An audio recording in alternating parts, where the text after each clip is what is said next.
So now let us talk about diseases and its causes.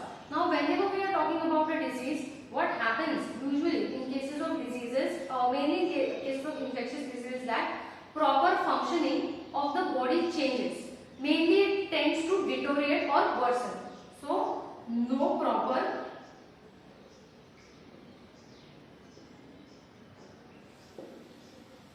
functioning of one or more organs,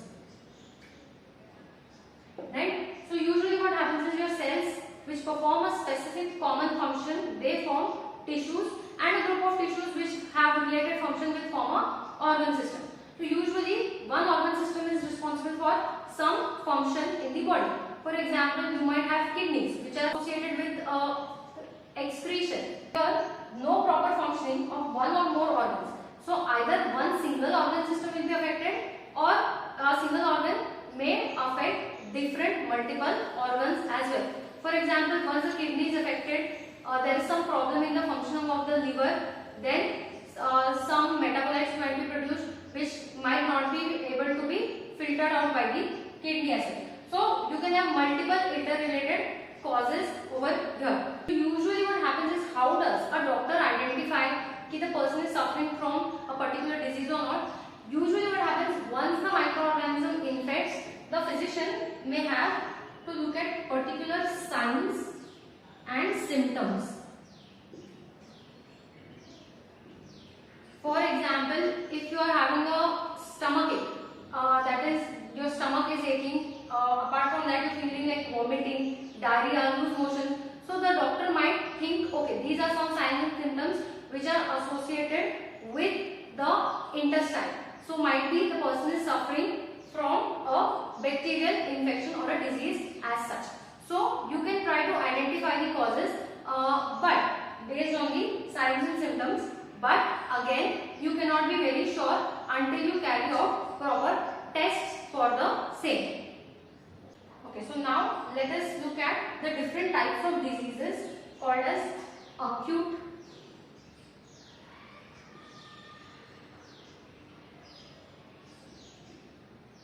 disease. So usually what happens is, for example, common cold is one example over here.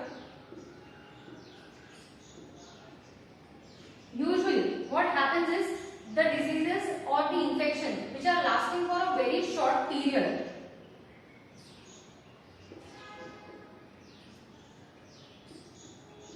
are grouped under this category. So usually a week or so, and they will not have very long lasting effects on the human body as well.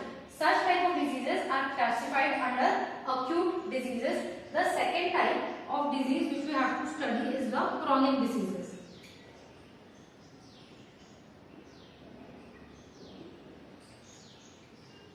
Right? So when we are talking about the chronic diseases, what is happening over here is that the immune system is not able to fight off the infection very quickly, and the time or duration of this infection is persistent for a very long period of time.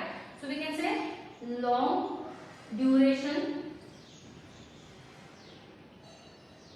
of infection,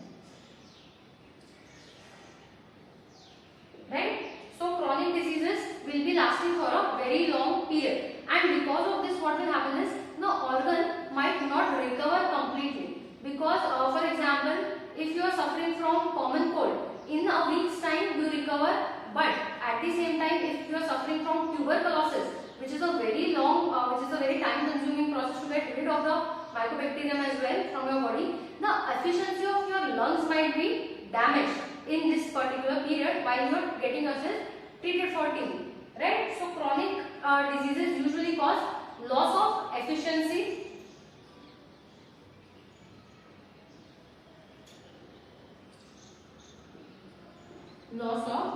efficiency, right? And they are also responsible for long-term poor health of a person. So you can say they are responsible for poor health.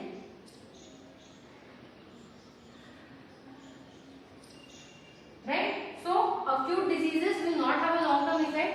Organs can recover very quickly, but your chronic diseases will have a long-term effect on the health of an individual.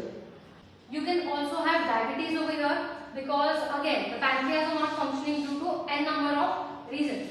So infectious diseases and non-infectious diseases mainly on the basis of if it is caused by infectious agent, that is direct cause of the disease is a microorganism, it will come under the infectious diseases, whereas non-infectious diseases are those which are caused by some internal factor which is affecting the normal functioning of the body. So this is all about diseases and its causes.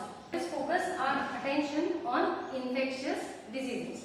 Right, infectious diseases are those diseases which can spread from one person to another through an infectious agent. So what is the major transmission mode? Through an infectious agent. Now, you all have studied diversity, and in diversity, we also understood there are a number of diversity of multicellular organisms, unicellular organisms which are present over here, and many unicellular as well as multicellular organisms belonging to various categories can have the ability to cause infection. For example, your infectious agent might be a bacteria, right, which can cause diseases like cholera, typhoid. Then you can have viruses which can cause diseases like AIDS, cold,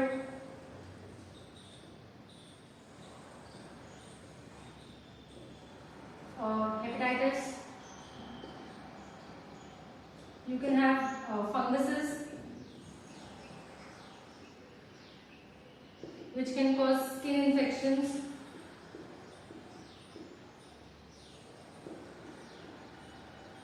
You can have protozoa.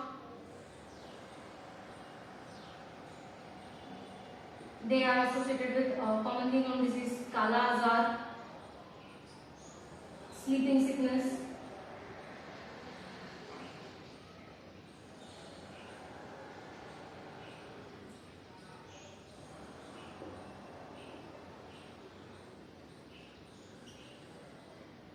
Malaria. Right, so these are the various, apart from this, you can also have worms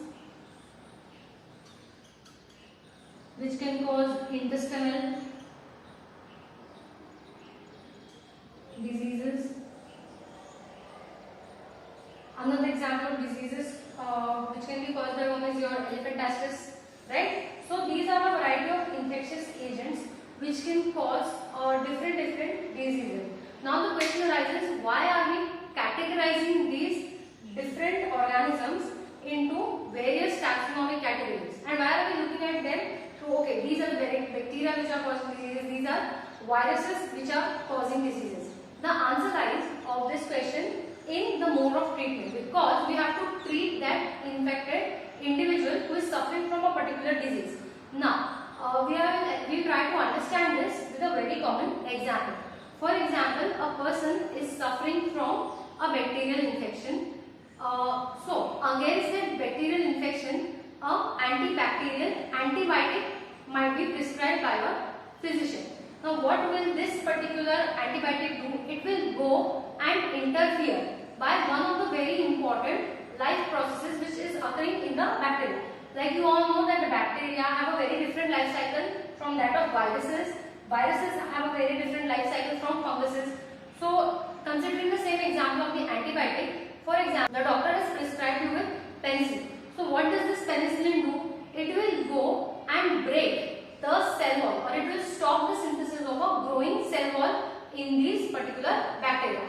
So this particular single antibiotic would act on a species of organisms, and such antibiotics are commonly known as broad spectrum antibiotics. That is, they have the capability to destroy a number of species. So synthesis of cell wall usually does not occur in viruses.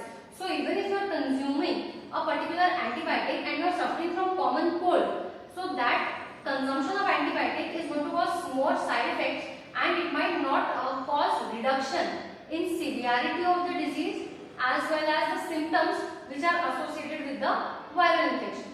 So that is why we need to consume you're suffering from any viral diseases as such. Depending upon which agent is causing you the disease, that physician will try to examine depending on the symptoms of a particular disease, and then they will prescribe you a certain drug. These drugs mainly act on specific pathways.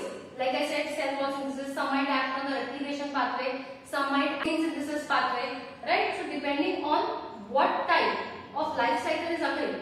Now in the same case, humans do not synthesize the cell wall. So the antibiotic will not affect us in the same way as it is going to affect the bacteria. So this is why mainly we are trying to divide the infectious agents into these different categories, and these are some of the examples of the diseases which you can see which are caused by these infectious agents. Okay, so now in this part of the video we will be mainly talking about how do these infectious diseases spread from one person to another. Now when we talk about the means of infection, the terms, there are two main common terms which you are going to hear very common, that is, it is a communicable disease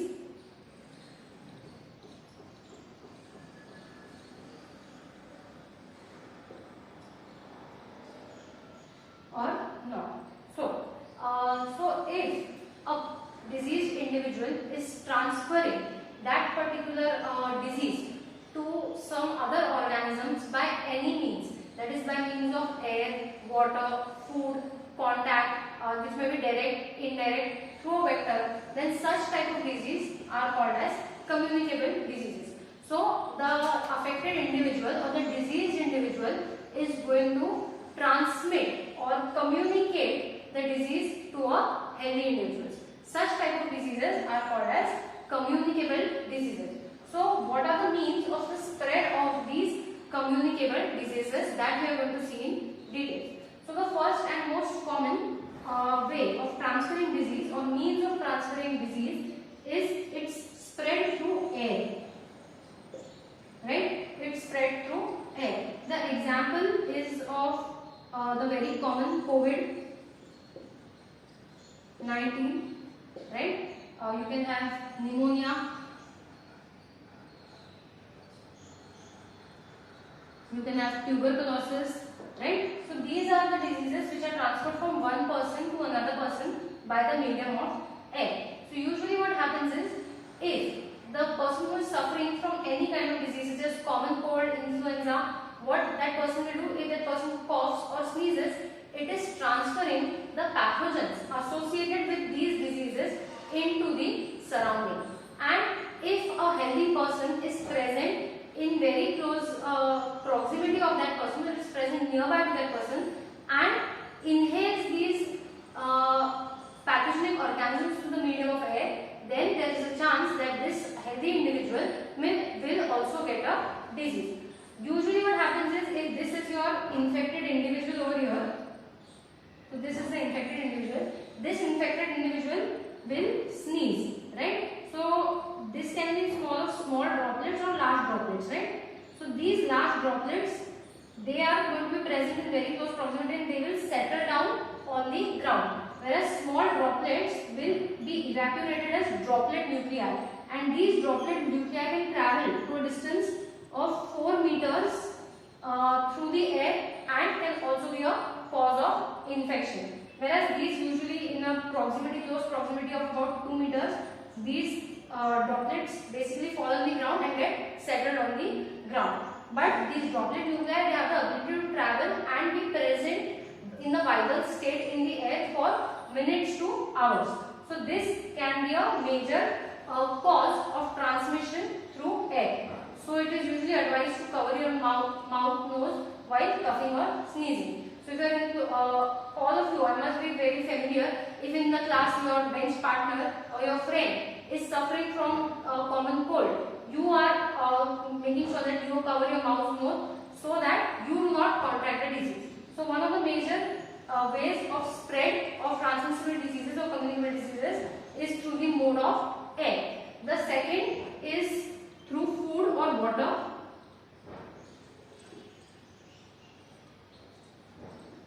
We can talk about the example of cholera over here, typhoid over here. So what happens is, if in or the defecated fecal material of this particular person comes in contact with the water line or the source of water which is used to be consumed by other organisms or other living beings, these person might get cholera or typhoid. So even in case of typhoid, fecally contaminated water can also be a source of typhoid as well. So this is the means of spread. This is yet another means of spread of disease.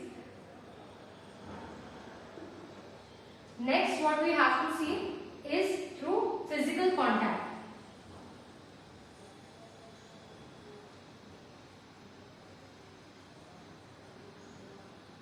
Right. Now, when we talk about physical contact, this can be divided into two categories. That is direct contact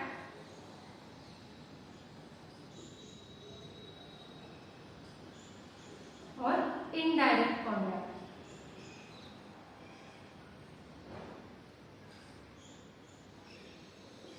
Right. So in direct contact, if the infected person is having any fungal infection and you are shaking hands with that person, so in this case, direct contact you are coming in direct contact of the infected individual, so you might get this particular disease as such. Apart from this, these physical contact is also associated with sexually transmitted diseases. So from one infected person, it can move on to the other infected to the other healthy individual as well. Most common sexually transmitted disease include your AIDS, syphilis, as such. Right? So these are examples of diseases which are spread by direct physical contact. Apart from this, we also have indirect physical contact. So usually you are not coming directly in contact of that person, but for example, if the disease can be transmitted from a mother to the child through means of placenta, or from whenever blood is given or blood is transfused, it is usually checked for hepatitis, right? So these diseases in which your other medium, such as there is contact of blood of one person, in many cases people who are using intravenous drugs and they use the same syringe, right? So in these cases also you can have indirect physical contact, that is you are coming in contact with either blood or some body fluid. So coming in contact with blood or fluids can lead to the spread by indirect contact. Last method is through vector-borne diseases.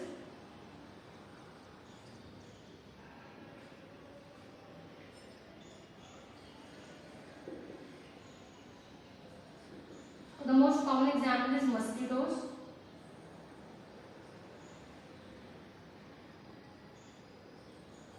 Right.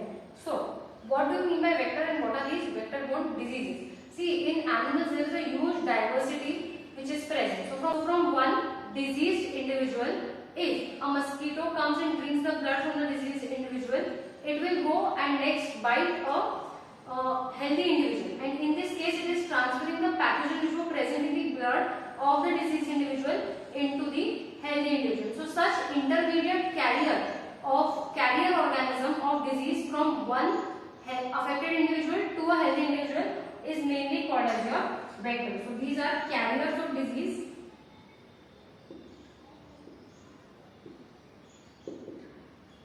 And they transfer this disease from one individual to another, right? So vector-borne diseases, main example is of your malaria. So malaria affected individual, if a mosquito bites such an individual, the female Anopheles mosquito usually requires a lot of blood for laying eggs. So it will go and bite an individual who is suffering from malaria. If it bites such a person and then goes and bites a healthy person, the healthy person may have a chance of getting malaria as well. So here we have seen the different ways in which diseases, infectious diseases can spread. First is through the medium of air, second is through the medium of food or water, third is through the medium of contact, which may be either direct contact or indirect contact, and last one, it is through the vector-borne mode. So this is all about means of spread.